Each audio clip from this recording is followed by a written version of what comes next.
Every time I walk into our church at Faith United Methodist Church, I'm confronted by the cross.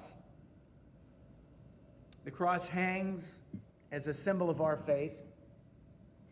The cross reminds me of Jesus' pain and suffering. The cross reminds me of my own pain and suffering. The cross is a symbol of how God showed the depths of his love for us, not by taking our suffering away, but by suffering with us. Our pain and sorrow may never leave us, but as we look up to the cross, to the crucified Christ, who though without sin suffers all human sufferings, we will be consoled. By connecting our pain with the pain of Jesus, we no longer suffer alone, but with him who loves us with an infinite love. Those words were spoken by Henry Nouwen, scholar, theologian. When I look at the cross, I realize how prayer has helped me to see that Jesus not only has compassion on me, but also asks me to have compassion on him. Indeed, the Christian life is a life of compassion with the suffering Jesus, and through him with the whole world, says Henry Nouwen. Jesus carried the burden of all human pain. He invites you and me to carry that burden with him and promises us, "My yoke is easy and my burden is light." How can we accept our pain and suffering without being crushed by it? By looking to the cross and seeing how he loves us without restriction, has taken on himself all the agony and the agony of all our brothers and sisters in Christ.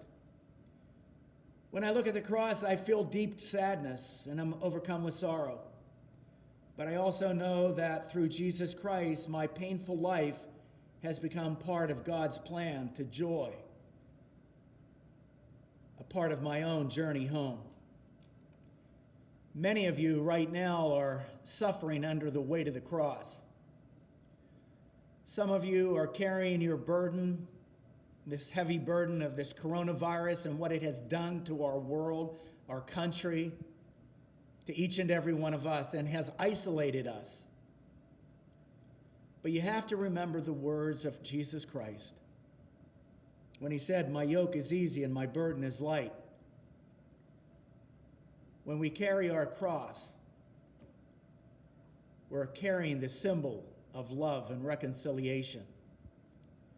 And my prayer for each and every one of you today and every day, that as we come before the cross and we stand before the cross, that Jesus Christ may give us that faith and that hope for tomorrow, that we're not alone, and that we are not suffering by ourselves, because each and every day Jesus Christ suffers with us. Jesus Christ knows your pain and he knows my pain. And my prayer for you is through this whole ordeal the past months is that as you journey through Christ, you're not alone. And we have the power of the resurrection behind us. If you notice, the cross is empty and Christ is risen. He is risen indeed. Will you join me in prayer this evening? Our Father, who art in heaven, hallowed be thy name. Thy kingdom come, thy will be done, on earth as it is in heaven. Give us this day our daily bread, and forgive us our trespasses, as we forgive those who trespass against us. And lead us not into temptation, but deliver us from evil. For thine is the kingdom, and the power, and the glory forever. Amen. Just before we end, a couple of announcements.